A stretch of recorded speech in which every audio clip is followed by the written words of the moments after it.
it has not been a good period for the Lincoln Project. Multiple of their co-founders have stepped down over the past few months. And in particular, Lincoln Project co-founder John Weaver has been revealed to have been sexually harassing more than a dozen men. Some are saying up to 21 different men, some of them involved with the Lincoln Project over the course of a couple of years. Well, that was bad enough. But now we're finding out, as a result of some of their employees being released from non-disclosure agreements that they had previously been bound by, that the Lincoln Project management might have known about that sexual harassment, that like campaign of sexual harassment for a very long time indeed. Several of those released said that Sarah Lenti, a managing partner with the group, who was previously its executive director, knew about the allegations against Weaver as early as May 2020. Lenti confirmed that some of the group's co-founders knew about the allegations as early as March 2020.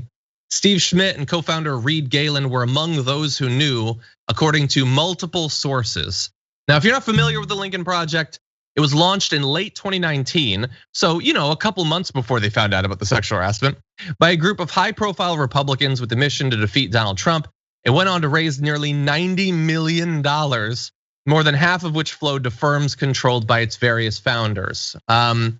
So, Ben, are these not the heroes we've been led to believe? Listen, folks, there's a couple of things on this one, John. They've got all the money. They took all the money from the nice, well-meaning liberals. Guys, you have poured money into an institution that has no regard for even common decency. Okay, I know they made good ads, but all of us can make good ads. Okay, check out Stand Up Georgia, just a shameless plug, right?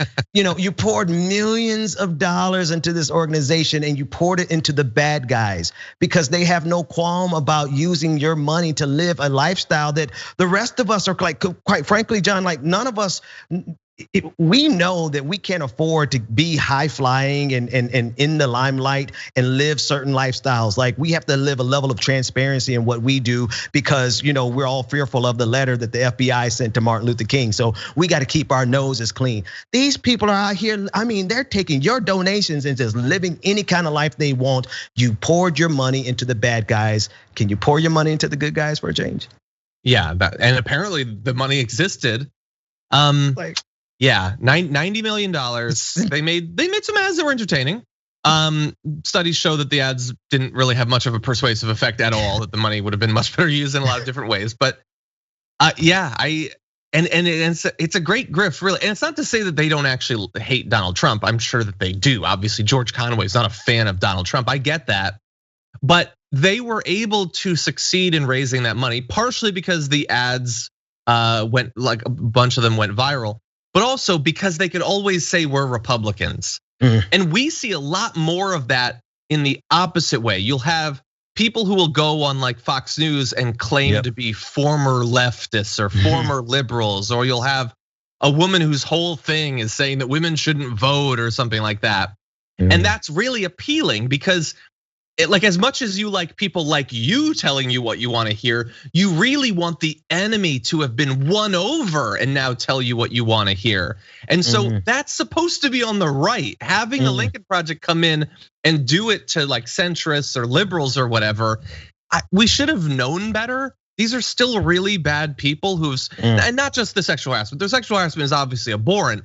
But every one of those Republicans has supported horrible policy and still will in the future, just not with Donald Trump as the figurehead of the party that's going to be passing these terrible policies. I've got a solution. I have a solution because how do these well-meaning liberals really know if they're dealing with someone who's going to operate in good faith in terms of humanity and push, they wanted, you're right, John. They wanted to believe that these Republicans from Lincoln Project really saw the light. I'm reminded of what my homeboy Marcus Farrell always says about if there's somebody's really progressive, ask them where they stand on reparations. Ask them where they stand. Matter of fact, ask yourselves where you stand on reparations first. Then ask these Republicans, and then you will find out that it really starts breaking down and falling apart because the excuses that they would go through to oppose that will really expose the fact that they were never in your category or your ally to begin with. Exactly. And again, the ads were entertaining, and last year was rough. and we all wanted to see great videos and stuff like that. I get it. But now we can move on. I hope all of us can move on. People who already sort of knew who the Lincoln Project was, those who might have been fans of them up until this most recent news. And we do kind of need to move on, because despite the fact that a lot of their founders have moved on, they're currently planning, or at least were until this reporting, to expand into media and international political consulting. First of all, what place do they have advising politicians in Morocco or Thailand on how to run campaigns? Trump isn't running there, but also just media. Like they're talking, like they want to be, Vice or Vox or whatever. They want to be like doing an HBO show and all that. You did some commercials, okay? The campaign is over. Like you got $90 million. How is that not enough? Like how much would actually be enough for you to be satisfied? I guess a lot more, a lot more. Yeah, greed is never satisfied. Greed is never satisfied. Yeah, it almost makes me want to get millions so that I can know what it's like.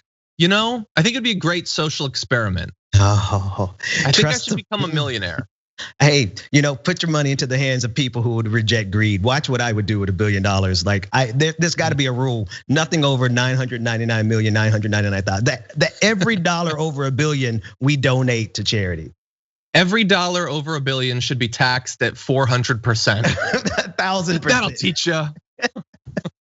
Anyway, that's not how it works at all.